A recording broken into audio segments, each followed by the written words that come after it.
नमस्कार प्यारे साथियों, आप सभी का बहुत बहुत स्वागत है आपके अपने YouTube चैनल जो विद MK में। साथियों, आज ये हमारी ईडियम्स और फ्रेज की क्लास 4 होने वाली है। इससे पहले की 3 क्लासें हमने चैनल पे अपलोड कर दी। अगर आपने अब तक उन क्लासों को नहीं देखी तो आप चैनल पे जाइएगा और वो क्लासें ज़रूर से देखिएगा, क्योंकि ये ईडियम्स और फ्रेज इंग्लिश का एक बड़ा ही महत्वपूर्ण टॉपिक है। और ऐसा कोई भी एग्ज़ाम जिसके अंदर इंग्लिश आती हो तो उस एग्ज़ाम के अंदर ईडियम से रिलेटेड 1 या 2 क्वेश्चन ज़रूर आते हैं। यानी कि ये टॉपिक आपका एग्ज़ाम के अंदर 1 नंबर तो मान के चलो कि कंफर्म दिलवाएंगे। और आपको हमारे चैनल पे इसकी रेगुलर क्लासेज मिल रही है, इसीलिए आप चैनल को सब्सक्राइब कर लीजिए और बेल आइकन प्रेस कीजिएगा ताकि आपको रेगुलर क्लासों का नोटिफिकेशन मिलता रहे। चलिएगा अब स्टार्ट करते हैं हमारी आज की क्लास। देखिए, आज का हमारा जो पहला इडियम होने वाला है वो है कि made in speech. Made in speech. अब चलिएगा देखते हैं कि मेड इन स्पीच का क्या अर्थ होता है। देखिए, मेड इन स्पीच का अर्थ होता है फर्स्ट स्पीच। यानी कोई भी आपका जो कहीं पे भी आप अपना जो फर्स्ट लेक्चर देते हैं उसको मेड इन स्पीच कहा जाता है। किसी भी फंक्शन में, किसी भी फेयरवेल पार्टी में या कहीं पे भी जो आपका फर्स्ट स्पीच बोलते हैं उनको ईडियम्स की लैंग्वेज में यानी मुहावरे की लैंग्वेज में मेड इन स्पीच बोलते हैं। चलिए गाइस, आज हम अब शुरू करते हैं अपना दूसरा आइडियम। हमारा जो दूसरा आइडियम है वो है man of the world. Man of the world, जरा एक बार आप ध्यान दीजिएगा। एक तो 2 नंबर इडियम और एक ये 3 नंबर इडियम, दोनों थोड़े थोड़े अलग अलग हैं। ये तो है मैन ऑफ द वर्ल्ड और ये 3 नंबर है मैन ऑफ द वर्ल्ड। देखिए, ये तो है वर्ड विश्व वाला और ये इस वर्ड का मतलब है शब्द।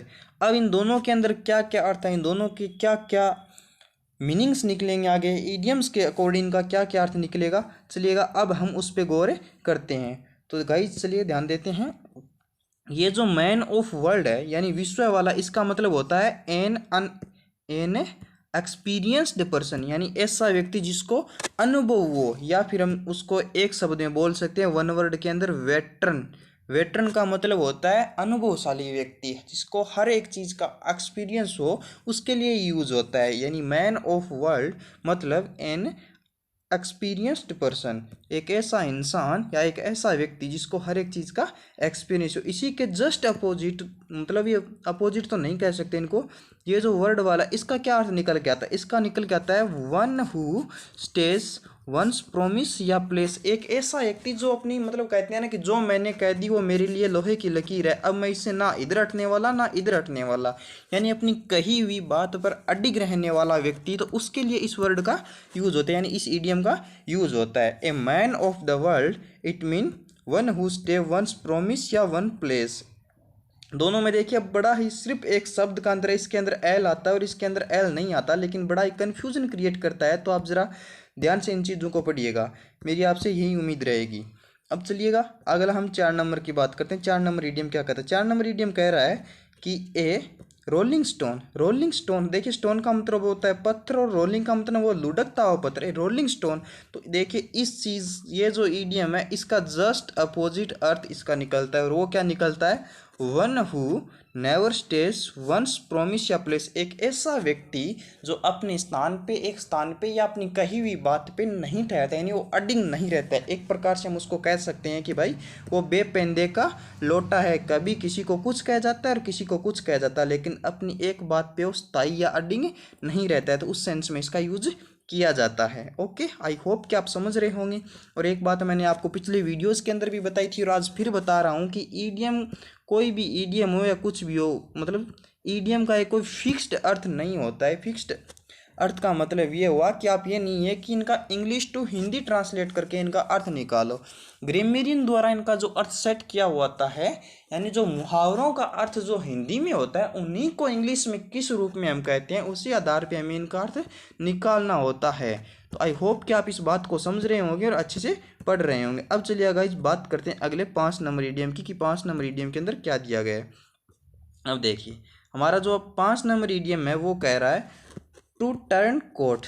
टू, एक minute just guys, to turn coat. To turn coat का मतलब होता है one who change one's party या वंस ओपिनियन, यानी एक ऐसा व्यक्ति जो हर कहीं ज़्यादा ऐसी चीज़ें राजनीति के अंदर आपको देखने को मिलेगी जी, जो दल बदलू नेता होते हैं ना, एक पार्टी से दूसरे पार्टी में आ जाते हैं, किसी एक इंसान का साथ छोड़कर उसके विपक्ष की पार्टी के साथ जाके मिल जाते हैं, तो उस सेंस में इसका यूज किया जाता है कि to turn coat it mean one who change one's party और वंस ओपिनियन, अपनी पार्टी को बदल लेना, अपने मत को बदल लेना, या फिर अपने विचार यानी कि ओपिनियन को बदल लेना, उस सेंस में इसका यूज होता है। अब आगे चलिएगा, अगले ईडियम की बात करते हैं। ईडियम नंबर 6 की देखते हैं। ईडियम नंबर 6 के अंदर क्या दिया गया। ईडियम नंबर 6 कह रहा है बाय लिप्स एंड बाउंड्स।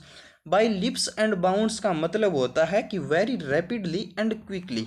अब चलिएगा, ये अब इसका क्या अर्थ होता है वो मैं आपको बताता हूँ। वेरी रैपिडली एंड क्योंकि बहुत ही तीव्र गति से, तुरंत, जैसे आपने हिंदी में नहीं सुना कि हिंदी में कहते ना कि भाई दिन दोगुना और रात चौगुना, तो उसी मुहावरे को इंग्लिश में कहा जाता है कि by leaps and bounds. By leaps and bounds, दिन दोगुनी और रात चौगुनी, किसी की तरक्की के लिए ये वर्ड यूज हो सकता है, या किसी और सेंस में यानी किसी चीज़ को बढ़ावा देने के सेंस में जिस प्रकार से इन ईडियम्स का यूज होता है, या कहीं पे हमें ऐसे शब्दों की जरूरत पड़ती है जहाँ पे किसी बात को इंक्रीज करने को कहा जाए, तो वहाँ पे इस ईडियम का यूज होता है। चलिए गाइस, अब बात करते हैं 7 नंबर ईडियम की, कि 7 नंबर ईडियम क्या कह रहा है। इसमें कह रहा है ए वोल्फ इन शिप्स क्लोथ्स, यानी कि एक भेड़िया ओनियन शिप्स भेड़ के रूप में आ जाए, तो ये इसका अर्थ होता है वो होता है हाइपोक्राइट या फिर इम्पोस्टर। इसको बोल सकते हैं पाखंडी टाइप में, एक पाखंडी इंसान के रूप में इसका कहा जाता है कि यानी वो रहते तो किसी और की पार्टी में।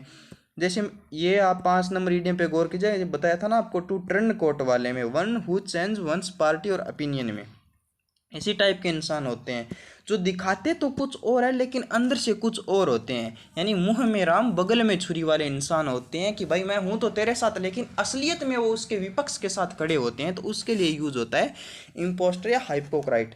ए वुल्फ इन शिप्स क्लोथ्स, एक ऐसा इंसान जो किसी दूसरे पार्टी का या अपनी अपोजिट पार्टी का साथ देता हो, तो उनके लिए इसका यूज किया जाता है। अब चलिए गाइस चलते हैं अगले ईडियम पे।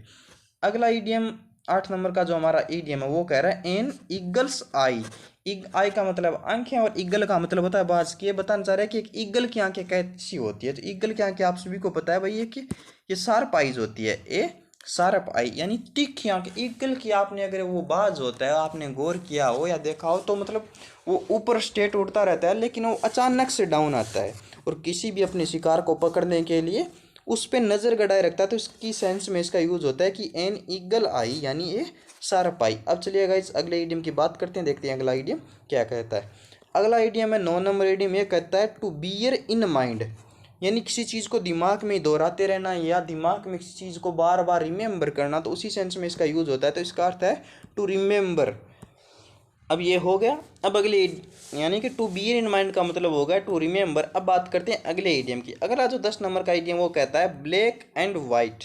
देखिएगा इस ब्लैक एंड वाइट का क्या मतलब होता है, इन रिटर्न, यानी किसी चीज़ को लिखावट के रूप में देना।